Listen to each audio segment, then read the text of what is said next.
Morning students, hope you are well and you are doing good. आपकी पढ़ाई भी अच्छी चल रही है। जैसा कि हम लोगों ने बहुत सारी चीज़ें पिछले वीक में पढ़ ली थी, ग्लाइकोलिसिस से रिलेटेड उसके पाथवे पढ़ लिए थे, लेकिन कुछ चीज़ें ग्लाइकोलिसिस से रिलेटेड अभी भी हैं जो हमें डिस्कस करनी है। जैसे what are the highlighting features of the glycolytic pathway. So today we have to start with the special features of glycolysis, and once we are done with the special features of glycolysis, we'll be taking up the next topic, and that is fate of pyruvate or the pyruvic acid which forms in the end of the glycolytic pathway. ठीक है, तो उम्मीद करते हैं कि आपको पीछे के सारे टॉपिक्स अच्छे से रिवाइज्ड हैं और आगे जो हम डिस्कस करने जा रहे हैं आप उससे लिंक अप कर पाएंगे। Okay students, so let's start our today's discussion.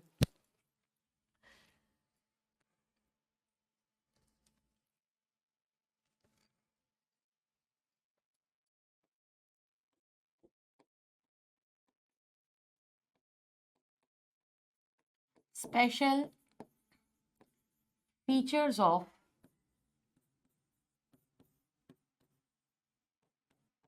glycolysis.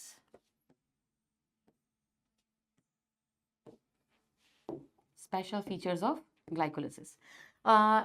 If you are able to recall, we started with one molecule of glucose. हम लोगों ने एक molecule of glucose से start किया था और जब 10 steps complete हो गए थे, 10 steps complete हो गए थे, तो 10th step में हमें 2 molecule of pyruvic acid मिल रही थी। ठीक है, तो सबसे important highlighting feature glycolysis का है that one molecule of glucose yields 2 molecules of pyruvic acid. So let's write this point. One molecule of glucose gets partially oxidized in 10 steps to produce 2 molecules of pyruvic acid. To produce 2 molecules of pyruvic acid. The very first thing. तो मुझे नहीं लगता कि इस point में आपको कहीं कोई दिक्कत आ रही होगी। अब अगर आपको याद हो स्टूडेंट्स, हमने ग्लाइकोलिटिक पाथवे में आपको बताया था कि इस पूरे पाथवे को हम 2 फेजेस में बांटते हैं। पहला फेज जो हमारा होता है that is the preparatory phase, जिसको हम ग्लूकोज की एक्टिवेशन फेज भी बोलते हैं, और जो दूसरा फेज होता है that is the pay of phase. ठीक है, तो जो प्रिपेरेटरी फेज होती है उसमें डबल फॉस्फोराइलेशन मैंने आपको पढ़ाया था कि पहले स्टेप में ही एक फॉस्फोराइलेशन स्टेप हो रही थी, ग्लूकोज से ग्लूकोज 6 फॉस्फेट बन रहा था। ठीक है, इसमें एक एटीपी मॉलिक्यूल का कंजम्पशन हो पा रहा था। और तीसरे स्टेप में आप देख पा रहे थे कि फ्रक्टोज 6 फॉस्फेट फिर से फॉस्फोराइलेट होके बना रही थी फ्रक्टोज 1,6 बिस फॉस्फेट, तो यहाँ पे भी एक एटीपी मॉलिक्यूल खर्च हो रही थी। तो हमारा नेक्स्ट हाईलाइटिंग फीचर ग्लाइकोलिसिस का हो गया, there is consumption of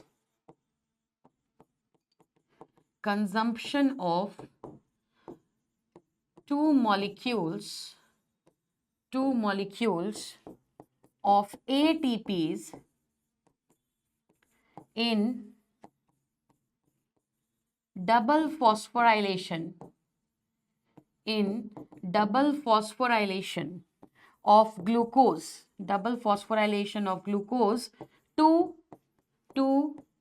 fructose 1,6 bisphosphate, to fructose 1,6 bisphosphate। ठीक है, तो ये डबल फॉस्फोराइलेशन स्टेप में 2 एटीपी मॉलिक्यूल्स खर्च हो रहे थे। ठीक है, तो इसको हम डबल फॉस्फोराइलेशन एक जगह पे ही लिख देते हैं, जहां हम स्टार्ट करते हैं ग्लूकोज से और अल्टीमेटली फ्रक्टोज 1,6 बिस फॉस्फेट तक पहुंच जाते हैं, और इन दोनों ही स्टेप्स में एक एक एटीपी मॉलिक्यूल का कंजम्पशन था, इसलिए यहाँ पे नेट हमने एक जगह पे ही लिख दिया है कि 2 मॉलिक्यूल्स ऑफ एटीपी का कंजम्पशन होता है for formation of fructose 1,6 bis phosphate from a molecule of glucose. Okay, तो होप आपको ये 2 स्टेप्स अच्छे से क्लियर हो गए हैं। अब ग्लाइकोलिसिस का जो मेन हाइलाइटिंग फीचर है वो ये कि प्रिपेरेटरी फेज के बाद जो पे ऑफ फेज आती है, पे ऑफ फेज में हम लोग देख रहे थे कि 4 एटीपी मॉलिक्यूल्स का प्रोडक्शन हो रहा था, 2 एक स्टेप में हो रही थी और जो अगला 2 था वो दूसरे स्टेप में हो रहा था। तो एक स्टेप है स्टेप नंबर 7 जिसमें 2 एटीपी प्रोड्यूस हो रहे थे, और दूसरा स्टेप है स्टेप नंबर 10 जिसमें फिर से 2 एटीपी प्रोड्यूस हो रहे थे। तो कुल मिला के अगर हम प्रोडक्शन की बात करें तो पे ऑफ फेज में 4 एटीपी प्रोड्यूस होते हैं, लेकिन प्रोडक्शन मतलब टोटल प्रोडक्शन कितना हो रहा है दैट इज समथिंग डिफरेंट, और नेट गेन कितना हो रहा है, या ये कह सकते हैं कि हमें नेट आउटकम क्या मिल रहा है ग्लाइकोलिटिक पाथवे का, वो एक दूसरी चीज है। ठीक है, तो प्रोडक्शन तो भाई 4 मॉलिक्यूल्स का हो रहा है, इसमें कहीं कोई डाउट नहीं है, but when you are asked about the net outcome और the net gain of ATP, तो आपको प्रिपेरेटरी फेज में खर्च हुए 2 एटीपी को उसमें से माइनस करना होगा। ओके स्टूडेंट्स, तो चलिए हम लोग नेक्स्ट हाइलाइटिंग फीचर ग्लाइकोलिसिस का देखते हैं कि नेक्स्ट इंपॉर्टेंट चीज इसके अंदर क्या है। तो नेक्स्ट इंपॉर्टेंट चीज है बेटा that production of 4 ATPs in the 7th and 10th steps of payoff phase occurs। ठीक है, अब हम बात करें कि स्टेप नंबर 7 क्या है और स्टेप नंबर 10 क्या है। ठीक है, वैसे तो हम लोगों ने डिस्कस किया हुआ है students, but just to make it like quick recap, ठीक है, just to recall you up कि हमने 7th स्टेप में क्या पढ़ा था, हमने 10th स्टेप में क्या पढ़ा था। एक छोटा सा आपको यहाँ पे बता देते हैं छोटे से पॉइंट के तौर पे कि 7th स्टेप में हमने देखा था कि जो 1,3-बिसफॉस्फोग्लिसरिक एसिड थी that was getting converted into three phosphoglyceric acid, और वहां पे हो रहा था सबस्ट्रेट लेवल फॉस्फोराइलेशन। ठीक है, तो जो पहला सबस्ट्रेट लेवल फॉस्फोराइलेशन होता है वो 7th नंबर की स्टेप पे होता है। ठीक है, तो और 7th नंबर की स्टेप पे होता है there is conversion of one three bisphosphoglyceric acid one three bisphosphoglyceric acid into three phosphoglyceric acid, जिसको हम 3-PGA भी लिख सकते हैं। तो इस स्टेप में हम क्या देख रहे थे that there was gain of 2 ATPs, क्योंकि आपको पता है कि स्टेप नंबर 6 ऑनवर्ड्स हमारे पास जो रिएक्टेंट्स हैं वो 2-2 के मल्टीपल्स में है। क्यों? क्योंकि जो स्टेप नंबर 5 है, जो स्टेप नंबर 5 है जिसमें हम देख रहे थे कि 1 DHAP was converted into 3-PGAL। ठीक है, तो 3-PGAL एक ऑलरेडी बना था और दूसरा कहां से आ रहा है, DHAP के कन्वर्ट होने से आ रहा है, क्योंकि DHAP और PGAL एक दूसरे के आइसोमर्स हैं, दोनों क्या है, ट्रायोस फॉस्फेट्स है। सो DHAP was converting into 3-PGAL, जिसकी वजह से अब स्टेप 6 ऑनवर्ड्स हमारे पास 2-2 के मल्टीपल्स में रिएक्टेंट रहेंगे, और इसी वजह से हम देखते हैं कि मॉलिक्यूल एटीपी के 2 के मल्टीपल्स में प्रोड्यूस होते हैं 7th स्टेप में भी और 10th स्टेप में भी। ठीक है, अब 10th स्टेप में क्या हो रहा था, if you are able to recall, you must be remembering that PEP gets converted into pyruvic acid. PEP gets converted into pyruvic acid, और इस स्टेप में भी हम देख रहे थे कि 2 मॉलिक्यूल ऑफ ATPs का प्रोडक्शन हो रहा था, क्योंकि PEP भी 2 के मल्टीपल्स में है, पायरुविक एसिड 2 के मल्टीपल्स में बनते हैं। यहाँ पे भी आप देख लें 2 के मल्टीपल्स में 1,3-बिसफॉस्फोग्लिसरिक एसिड, और जो प्रोडक्शन हो रहा है प्रोडक्ट का 3-PGA का वो भी 2 के मल्टीपल्स में हो रहा है स्टूडेंट्स। ठीक है, so in these 2 steps we can see कि 2-2 के मल्टीपल्स में एटीपी प्रोड्यूस हो रहे हैं। लेकिन अभी आपको क्या बताया इसके पहले वाले स्टेप में, बताया कि जो 2 एटीपीज होती हैं वो ऑलरेडी खर्च हो चुकी हैं इसके प्रीवियस वाले फेज में। So what we have to do, we have to subtract 2 ATPs from the total produced ATPs, and hence the net gain of ATP is only 2. Okay, so 2 ATPs is the net gain of ATP।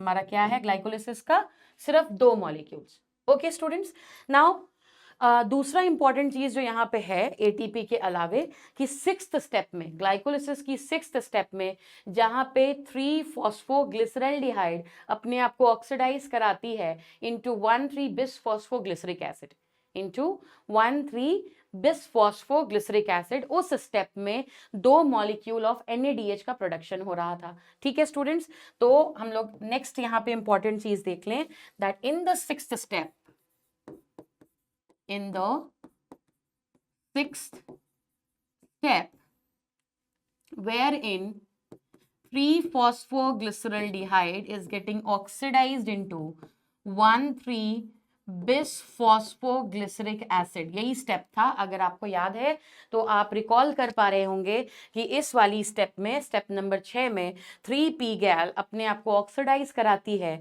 और oxidise करने के दौरान यहाँ पे production होता है NaDH molecule का। किस चीज से प्रोड्यूस हो पाते हैं?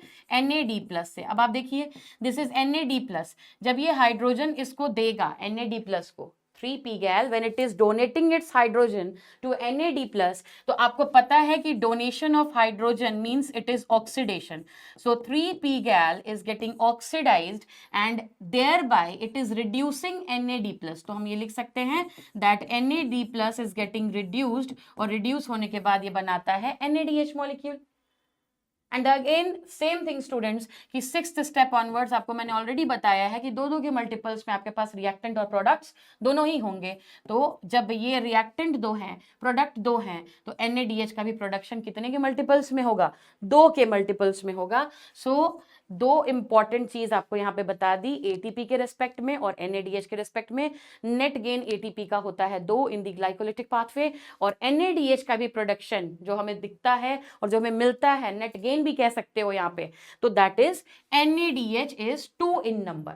ठीक है, तो हम अगर ग्लाइकोलिटिक पाथवे का गेन देखें, gain from the glycolytic pathway, you have 2 pyruvic acid जो कि इस पाथवे का प्रोडक्ट है, मेन प्रोडक्ट।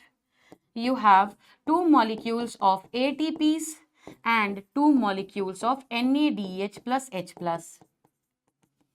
ओके स्टूडेंट्स, तो ये है आपका net gain from the glycolytic pathway.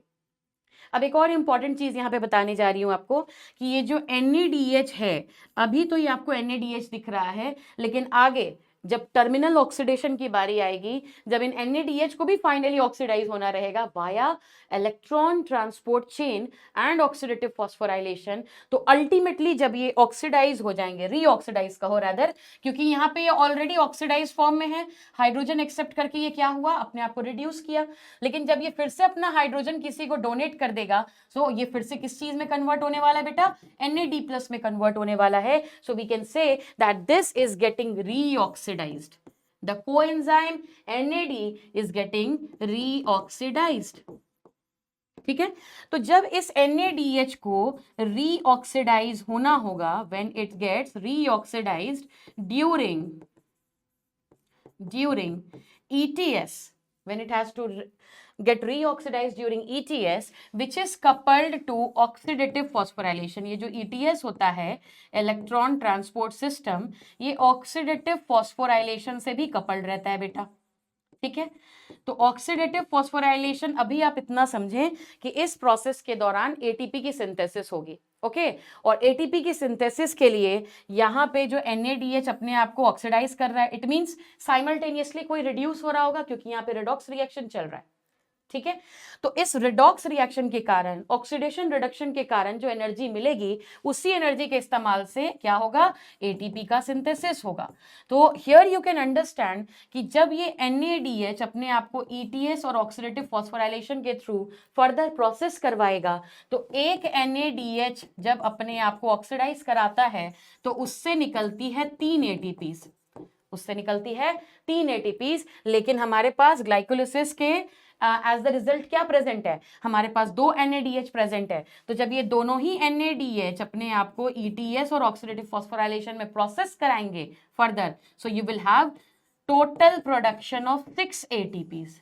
ठीक है, तो 2 तो तुम्हारे पास डायरेक्ट ATPs है, जो डायरेक्टली निकल के आ रही है ATP, उसको डायरेक्ट ATP कहते हैं। लेकिन जब कोई रिड्यूसिंग इक्विवेलेंट के अंदर एनर्जी स्टोर्ड रहती है और उसके इस्तेमाल से ATP बनते हैं, तो उसको डायरेक्ट ATP नहीं बोलते हैं। ओके स्टूडेंट, तो अगर आप इन दोनों को ही, इन दोनों सोर्सेस से ATP को जोड़ दें, तो 2 तो ऑलरेडी दो तो ऑलरेडी आपके पास है, और ये जब दो मॉलिक्यूल NADH फर्दर प्रोसेस होंगे स्टूडेंट्स, तो आपके पास गेन होगा 6 ATP का। और हम कह सकते हैं कि फूड के या ग्लूकोज के कंप्लीट ऑक्सीडेशन में ग्लाइकोलिसिस का जो कंट्रीब्यूशन है यूकैरियोटिक सेल्स के अंदर, that is 8 ATPs।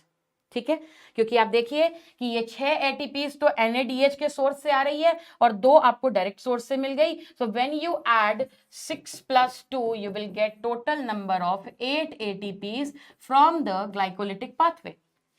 But here is a terms and condition apply. ये आपको डायरेक्टली ग्लाइकोलिसिस खत्म होने के बाद 8 ATP नहीं मिलती है, ये चीज ध्यान में रखेंगे। आपको ATP के टर्म्स में अगर गेन हो रहा है ग्लाइकोलिसिस में, तो डायरेक्ट सिर्फ 2 ATP का गेन हो रहा है और 2 NADH का गेन हो रहा है। ये 6 ATPs आपको तब मिलेंगी जब ये फर्दर ETS और ऑक्सीडेटिव फॉस्फोराइलेशन के द्वारा प्रोसेस की जाएंगी। इनका फर्दर ऑक्सीडेशन होगा और इनके ऑक्सीडेशन से जो एनर्जी निकलेगी उससे आपको इन 2 NADH से मिलेगा 6 ATP मॉलिक्यूल। ठीक है, तो यही है इन टोटल हमारे highlighting features of the glycolytic pathway. So I hope students कि आपको ग्लाइकोलिटिक पाथवे का ये सारा हाइलाइटिंग फीचर समझ में आया होगा। Okay students, all right. तो चलिए, हम लोग ये ऑलरेडी देख चुके हैं कि जब ग्लाइकोलिटिक पाथवे कंप्लीट होती है तो हमारे पास प्रेजेंट रहते हैं 2 मॉलिक्यूल्स ऑफ पायरुविक एसिड। तो क्या सिर्फ पायरुविक एसिड बन जाए तो हम कह देते हैं कि फूड कंप्लीटली ऑक्सीडाइज हो गई है? नहीं, मैंने ग्लाइकोलिसिस के स्टार्टिंग में ही आपको बोला था कि it is only the partial और the incomplete oxidation of food. लेकिन एरोबिक रेस्पिरेशन में क्या होता है? फूड तो कंप्लीटली ऑक्सीडाइज होती है। तो पायरुविक एसिड जो बनी है, ठीक है, उसको आगे फर्दर प्रोसेस होना, और सिर्फ एरोबिक रेस्पिरेशन ही नहीं, डिफरेंट टाइप के जो सेल्स हैं वो अपने रिक्वायरमेंट के हिसाब से पायरुविक एसिड को फर्दर प्रोसेस करते हैं, उनका फर्दर रिएक्शन में यूज करते हैं। ठीक है, तो पायरुविक एसिड का आगे फेट क्या होगा वो सेल के टाइप पे डिपेंड करता है, सेलुलर नीड पे डिपेंड करता है, और जो हैंडलिंग होती है पायरुविक एसिड की वो 3 तरीकों से हो सकती है। There are 3 possible ways by which pyruvic acid or pyruvate can be handled by different types of the cells. Okay, so the first fate is alcoholic fermentation, second fate is lactic acid fermentation, और जो तीसरा fate होता है that is aerobic respiration. ये 3 possible fates हैं students pyruvic acid के। जब glycolysis होने के बाद पायरुविक एसिड बन जाती है तो इन 3 पॉसिबल तरीकों से पायरुविक एसिड का फर्दर हैंडलिंग या फर्दर प्रोसेसिंग होता है। ओके, तो चलिए अब हम लोग डिस्कस करने जा रहे हैं अगला इंपॉर्टेंट टॉपिक जो कि है fate of pyruvate. Next is fate of pyruvate.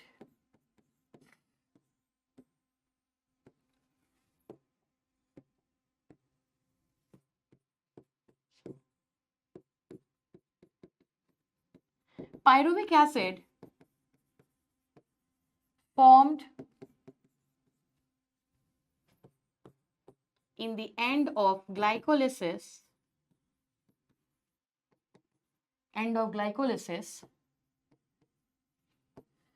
meets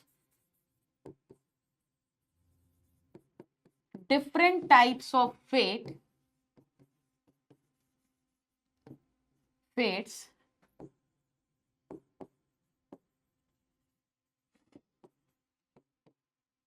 depending upon the cell types and cellular needs. किस तरीके की सेल्यूलर नीड है उसके हिसाब से डिसाइड होता है कि पायरुविक एसिड फर्दर किस तरीके से प्रोसेस होगी। ठीक है, and there are 3 possible ways of handling. There are 3 possible ways of handling pyruvate. ठीक है, पहला फेट जो होता है students, the first fate is alcoholic fermentation. पहला फेट होता है अल्कोहलिक फर्मेंटेशन। हमारा दूसरा फेट है lactic acid fermentation.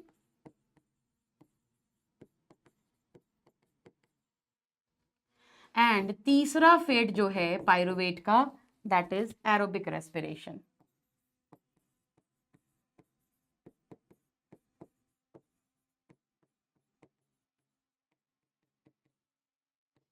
So these are the possible fates of pyruvate when they are formed after glycolytic pathway. ठीक है. अब इसमें आप पहले दूसरे को देखें, अल्कोहलिक फर्मेंटेशन देखिए और लैक्टिक एसिड फर्मेंटेशन देखिए. मैंने आपको ये चीज़ पहले भी बताई है, फिर से यहाँ रिपीट कर रहे हैं स्टूडेंट्स कि fermentation is the term used for anaerobic respiration in micro organisms. Fermentation term हम लोग एनारोबिक रेस्पिरेशन के लिए यूज करते हैं माइक्रो ऑर्गेनिजम्स के अंदर. इट मींस कि ये जो पहले दो स्टेप्स हैं या फेट हैं, these will be occurring under anaerobic condition. ये कौन सी कंडीशन में होंगे? They occur under anaerobic condition. और किस टाइप के ऑर्गेनिजम्स के अंदर ऐसा फेट हम देखते हैं? Inside prokaryotes and unicellular eukaryotes. Many unicellular eukaryotes. ठीक है. अब unicellular eukaryotes का बेस्ट एग्जाम्पल होता है yeast, which is the only example in kingdom fungi to be unicellular. Kingdom fungi के अंदर जितने भी मेंबर्स होते हैं वो सबके सब मल्टी सेलुलर होते हैं एक्सेप्ट सैकरोमाइसिस सेरेविसी या ईस्ट. इसके डिफरेंट स्ट्रेन्स जो कि सिर्फ सिंगल सेल्ड होते हैं, है ना. इनको यदि हटा दिया जाए तो बाकी के जितने भी मेंबर्स है किंगडम फंजाई में वो सबके सब होते हैं मल्टी सेलुलर. ओके स्टूडेंट्स, तो अल्कोहलिक फर्मेंटेशन और लैक्टिक एसिड फर्मेंटेशन ये एनारोबिक कंडीशन के अंदर होते हैं. और कैसे ऑर्गेनिजम्स के अंदर होंगे? प्रोकैरियोट्स के अंदर होंगे, यूनिसेलुलर यूकैरियोटिक ऑर्गेनिजम्स के अंदर होंगे. बहुत सारे यूनिसेलुलर यूकैरियोटिक ऑर्गेनिजम्स के अंदर होंगे. जबकि aerobic respiration, from the name itself it is clear to you that it will be taking place in the presence of oxygen. It will be taking place in the presence of oxygen. So in the presence of oxygen, पहली चीज. और चूंकि aerobic respiration is more common type of the respiration, so in majority of the organisms, हम कह रहे हैं majority of the organisms के अंदर पायरुवेट की हैंडलिंग जो होगी वो कैसे होगी? एरोबिक रेस्पिरेशन के थ्रू होगी. So this fate occurs in most of the organisms.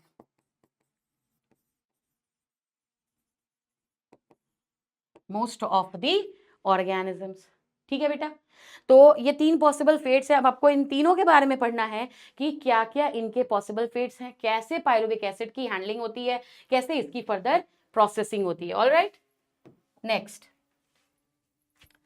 तो पहले हम लोग अब डिस्कस कर लें फर्मेंटेशन प्रोसेस के बारे में कि ये फर्मेंटेशन एक्चुअली होता क्या है और इसकी टाइप कैसे डिसाइड होती है, कि इसके जो डिफरेंट टाइप्स हैं फर्मेंटेशन प्रोसेस के, क्या ऐसा क्राइटेरिया है जिसके बेसिस पे हम कहते हैं कि fermentation is of this particular type. Okay, so fermentation is a special type of, it is a special type of anaerobic respiration,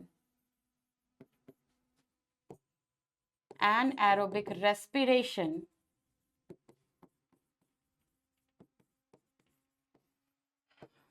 performed by simple organisms, performed by simple organisms like bacteria, fungi, etcetera. ठीक है, ये सब type के organisms fermentation के through अपना anaerobic respiration करते हैं. Fermentation process detail में तो काफी बाद में स्टडी किया गया था, लेकिन इसकी प्रैक्टिस बहुत पुराने टाइम से चली आ रही है. जैसे जो लोग प्रैक्टिस करते थे brewing, like production of alcoholic beverages, या जो लोग बेकिंग में इन्वॉल्व थे, उनको फर्मेंटेशन का यूज क्या है पहले से पता था, उसके प्रिंसिपल्स जानने से पहले. ठीक है, so this fermentation process had been in use since prehistoric times during the production of alcoholic beverages like beer, wine, whisky, rum etcetera. ये सब जो डिफरेंट टाइप के अल्कोहलिक बेवरेजेस हैं उसके प्रोडक्शन में ये प्रोसेस इन्वॉल्व होती है. It was known to people since prehistoric times. Okay students, तो ये भी एक इंपॉर्टेंट चीज है भाई, you must no.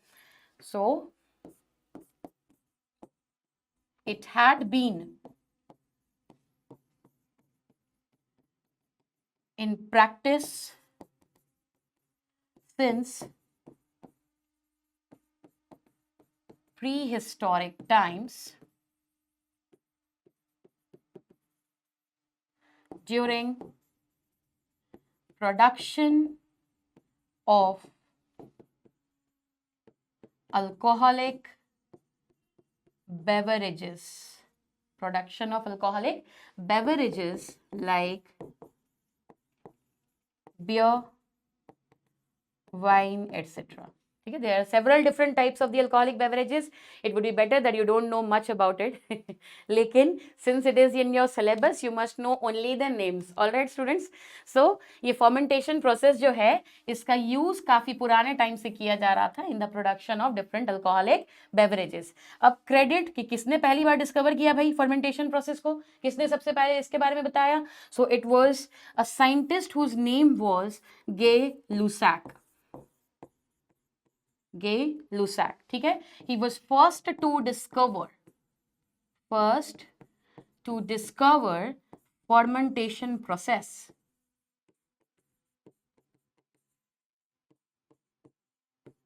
He was first to discover fermentation process. Okay students, hope यहां तक आपको कोई दिक्कत नहीं है. बहुत ही इजी टॉपिक्स चल रहे हैं. टॉपिक्स टफ भी रहेंगे तो हम आपको इजी बना के समझाएंगे, बट द थिंग इज आपका फुल कंसंट्रेशन यहाँ पे होना चाहिए, आप फुल अटेंटिव यहाँ पे होने चाहिए, then only you will understand every bit of the topic. Alright, तो चलिए, अभी हम आपको बता रहे थे कि डिफरेंट टाइप्स के फर्मेंटेशन होते हैं. तो क्या ऐसी चीज होती है जो डिसाइड करती है कि फर्मेंटेशन किस टाइप का होगा? Are you all getting it? तो किस टाइप का एंड प्रोडक्ट बन रहा है वो डिसाइड करता है फर्मेंटेशन का type. That decides the type of the fermentation. Okay? अब जैसे एक fermentation है alcoholic fermentation, तो आपको नाम से ही समझ में आ रहा है कि एक ऐसा fermentation process होगा जिसके एंड में अल्कोहल का प्रोडक्शन होता है, और डेफिनेटली होता भी है, इथेनॉल का प्रोडक्शन होता है along with carbon dioxide. Okay, तो चूंकि ethanol is a form of alcohol, ठीक है, तो that is why the process is called as alcoholic fermentation. अब जिस फर्मेंटेशन प्रोसेस की एंड में लैक्टिक एसिड का फॉर्मेशन हो तो डेफिनेटली उसका नाम क्या पड़ जाएगा? Lactic acid fermentation. ठीक है, तो नेम और the type of the fermentation is decided by the type of the product it is forming inside the process. Okay, तो देखिए, on the basis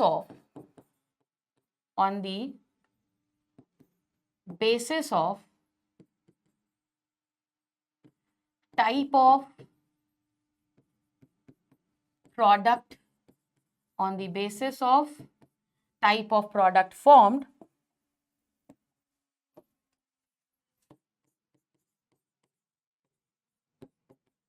fermentation process is further divided into two types.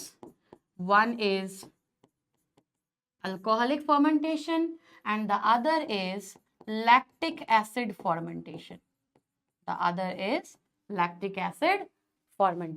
Okay students, तो अब एक एक करके हमें इन दोनों ही fermentation के टाइप्स के बारे में पढ़ना है कि अल्कोहलिक फर्मेंटेशन कैसे रन करती है, पाइरुवेट कैसे प्रोसेस होता है इसमें, और उसके बाद हम लोग पढ़ेंगे लैक्टिक एसिड फर्मेंटेशन के बारे में. ऑलराइट, तो चलिए अब हम लोग स्टार्ट करते हैं.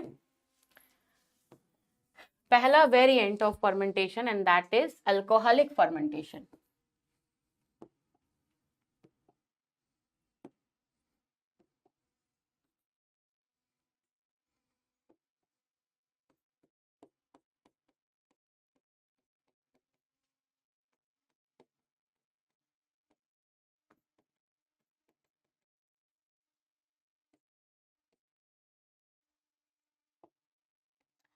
देखिए, अल्कोहलिक फर्मेंटेशन में क्या होता है, यहाँ पे भी वही चीज है कि कंप्लीट ऑक्सीडेशन सिर्फ एरोबिक रेस्पिरेशन में होता है. अल्कोहलिक फर्मेंटेशन हो या लैक्टिक एसिड फर्मेंटेशन हो, पाइरुवेट का इनकम्प्लीट ऑक्सीडेशन ही होगा. तो सबसे पहले हमें ये चीज मेंशन कर लेना चाहिए that incomplete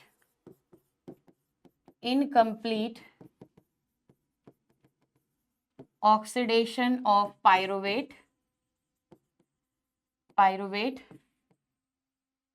occurs in which it is converted into ethanol and carbon dioxide. इस फर्मेंटेशन में पायरुवेट का फिर से इनकम्प्लीट ऑक्सीडेशन होता है और ये किस चीज में कन्वर्ट कर दी जाती है, ये कन्वर्ट कर दी जाती है इथेनॉल और कार्बन डाइऑक्साइड में। ठीक है, अब ये जो कन्वर्जन का प्रोसेस है जिसमें पायरुविक एसिड इथेनॉल में कन्वर्ट होती है, ये 2 स्टेप प्रोसेस है बेटा, और ये जो 2 स्टेप्स होते हैं, इन दोनों ही स्टेप्स को अलग अलग एंजाइम्स कैटालाइज कराते हैं। ठीक है, so it is 2 step process, it is 2 steps process, और ये कहां पे होता है, it occurs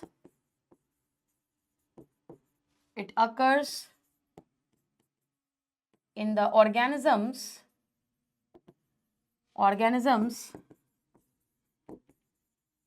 that are involved in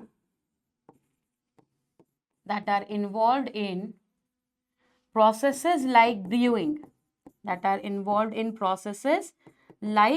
brewing, brewing is the process in which alcoholic beverages are made। ठीक है, और यहाँ पे जो ऑर्गेनिज्म यूज होता है दैट इज ब्रूअर्स ईस्ट, एक तरीके का ईस्ट है, और उसका चूंकि वो ब्रूइंग में इन्वॉल्व है इसलिए उसका नाम पड़ जाता है ब्रूअर्स ईस्ट, और उसका साइंटिफिक नेम होता है students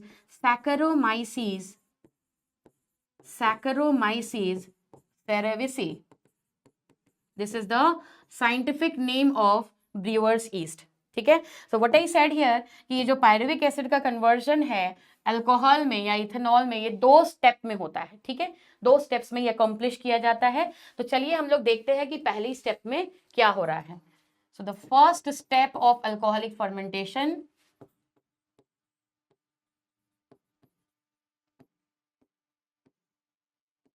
pyruvate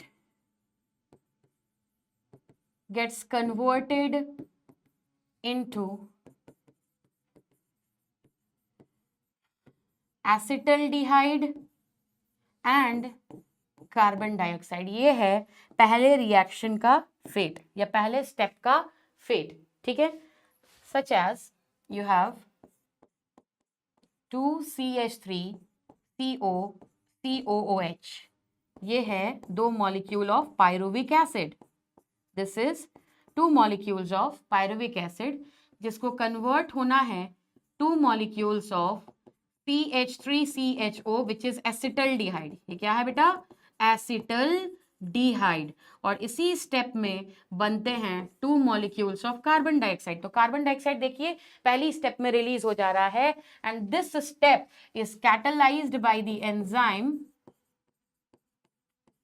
pyruvate decarboxylase, catalysed by the enzyme pyruvate decarboxylase. और डीकार्बोक्सिलेज क्या कराता है, डीकार्बोक्सिलेज कार्बन डाइऑक्साइड का रिमूवल कराता है। तो आप देख लीजिए you are getting carbon dioxide in the product. ठीक है, तो ये कौन सा रिएक्शन हुआ भाई, ये हो गया decarboxylation reaction. This is decarboxylation reaction. ठीक है, एंड हेंस चूंकि pyruvic acid is 3 carbon compound, here acetaldehyde is only 2 carbon compound. यहां से आपको क्लियरली समझ में आ गया कि जो पायरुविक एसिड है इसने अपने कार्बन डाइऑक्साइड को लॉस किया, और कार्बन डाइऑक्साइड लॉस करने के बाद जो प्रोडक्ट बन रहा है it is only 2 carbon compound and it is acetaldehyde. Okay, तो उम्मीद करती हूँ आपको यहां तक समझ में आ गया है पहले रिएक्शन के बारे में, पहले स्टेप के बारे में। एक और चीज मैं आपको पहले स्टेप से ही रिलेटेड बता दूं स्टूडेंट्स, कि जो एंजाइम है pyruvate decarboxylase, the enzyme pyruvate decarboxylase, it needs TPP as the coenzyme and Zn2 plus as the cofactor। क्योंकि आपने बायोमोलिक्यूल्स में पढ़ रखा है कि कोफैक्टर्स और कोएंजाइम्स की रिक्वायरमेंट डिफरेंट एंजाइम्स को पड़ती है। Here TPP stands for thiamine pyrophosphate, thiamine pyrophosphate। Clear, तो ये चाहिए, ये 2 चीजें चाहिए पायरुवेट डीकार्बोक्सिलेज को। पहले स्टेप के बारे में हमने डिस्कस कर लिया। अब जो दूसरा स्टेप है बेटा, इसमें एसिटल्डिहाइड होगी reduced, acetaldehyde gets reduced into ethanol. ये हो गया अगला स्टेप, ठीक है, यहां तक कोई दिक्कत नहीं है आप लोगों को। नेक्स्ट स्टेप में क्या हो रहा है, acetaldehyde is getting reduced into ethanol. चलिए इसका रिएक्शन हम देख लें एक बार। 2 मॉलिक्यूल्स ऑफ CH3CHO। अब ये जब खुद रिड्यूस हो रहा है तो कोई ना कोई साइमल्टेनियसली ऑक्सीडाइज हो रहा होगा, क्योंकि रिडॉक्स रिएक्शन चल रहा है। तो देखिए, if it is getting reduced, इसको कोई ना कोई हाइड्रोजन डोनर चाहिए, क्योंकि जब ये हाइड्रोजन एक्सेप्ट करेगा then only it will be getting reduce. ठीक है, हाइड्रोजन ले ले, इलेक्ट्रॉन्स ले ले, तब जाके ये क्या होगा, रिड्यूस होगा। और इसको रिड्यूस कराने के लिए आते हैं कुछ कोएंजाइम्स, जैसे कि NADH। अब 2 मॉलिक्यूल्स है एसिटल्डिहाइड का, so there is requirement of 2 molecules of NADH। Okay students,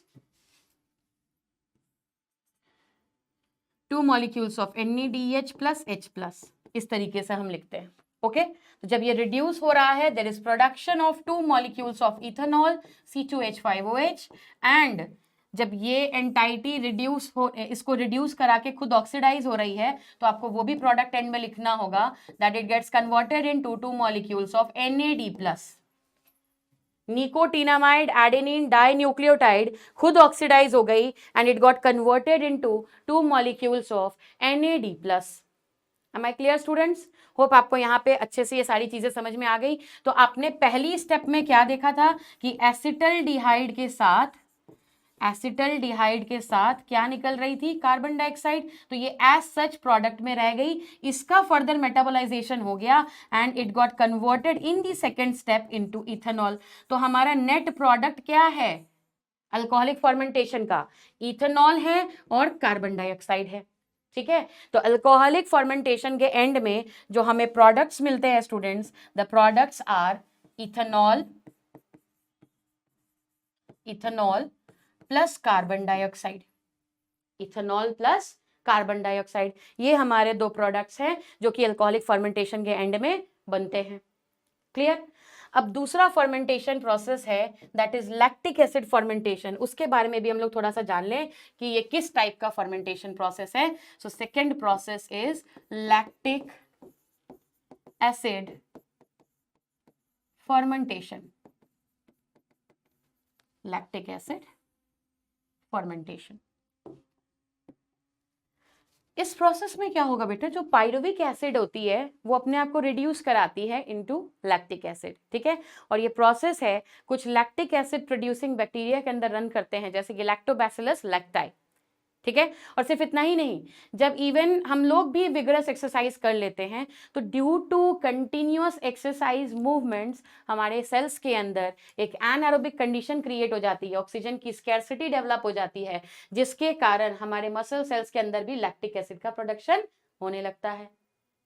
जब थोड़ा सा डिपोजिशन होता है तो मसल पेन होती है, और यही अगर हम कंटिन्यूअस एक्सरसाइज करते रहें, लगातार लैक्टिक एसिड की एक्युमुलेशन चलती रहे, तो वो हमारे मसल में स्प्रेन तक ला सकता है। आ रही बात समझ में? Okay, pyruvic acid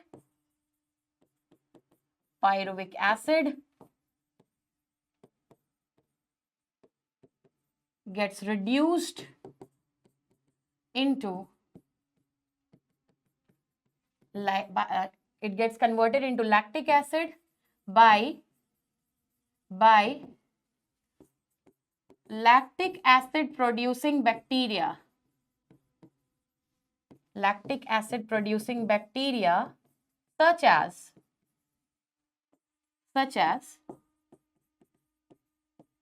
lactobacillus lacti।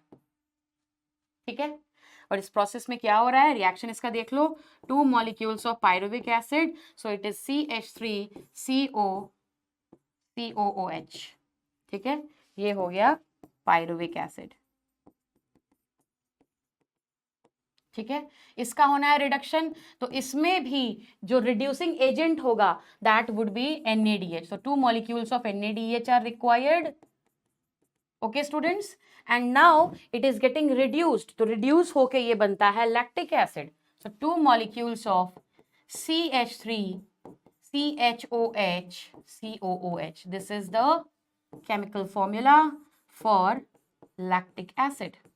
ठीक है, और the enzyme which is involved. And one more thing, students, let me go to the previous slide. Here you saw that acetaldehyde is getting converted into ethanol, और यहाँ पे जो enzyme लगता है that is alcohol dehydrogenase. The enzyme is alcohol dehydrogenase, और इसको चाहिए एक कोएंजाइम जिसका नाम होता है flavin mononucleotide, and it also requires Zn2+ as the cofactor. Okay, तो पहले वाले स्टेप में तुमने देखा पायरुवेट डीकार्बोक्सिलेज, दूसरे स्टेप में तुमने देख लिया second enzyme and that is alcohol dehydrogenase. Okay,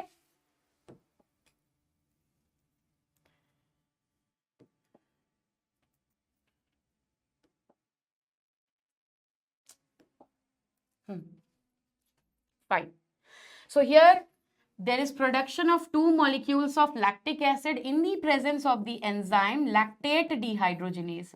इस स्टेप को कैटेलाइज कराने वाला जो एंजाइम होता है दैट इज लैक्टेट डिहाइड्रोजनेज. तो आप देखिए, और साथ में चूंकि आप देख रहे हैं कि कोई एक रिड्यूसिंग एजेंट है, when it gets oxidised you will have 2 molecules of NAD+.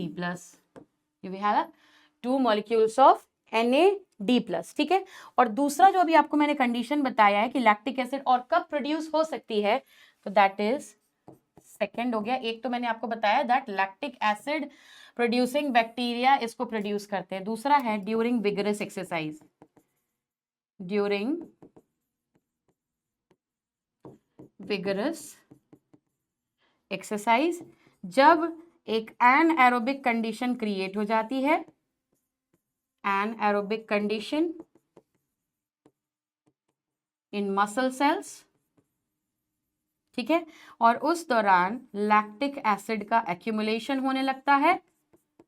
Lactic acid accumulates, ठीक है, और जब लैक्टिक एसिड लगातार एक्यूमुलेट करने लगेगी तो it is sufficient to cause cramps in the muscle also. Cramps in muscle also. ठीक है, तो ये हो गया सेकेंड फेट पायरुवेट का. जब हम पायरुविक एसिड का फेट देख रहे हैं तो इसमें क्या हो रहा है, pyruvic acid is getting reduced into lactic acid. ये हो गया इसका सेकेंड फेट, जो कि दोनों के दोनों क्या है, एनारोबिक कंडीशन में होने वाले फेट है. ऑलराइट स्टूडेंट्स, तो आज के लिए हम डिस्कशन यहीं पे रखते हैं, यहीं तक रखते हैं, और अगली क्लास में मैं आपको पढ़ाऊंगी कि फॉर्मेंटेशन के क्या क्या स्पेशल फीचर्स हैं, और वो पढ़ने के बाद हम लोग एरोबिक रेस्पिरेशन स्टार्ट करेंगे in detail. But till then you study hard and you have to revise each and every topic, and will meet in the next class. Thank you so much students.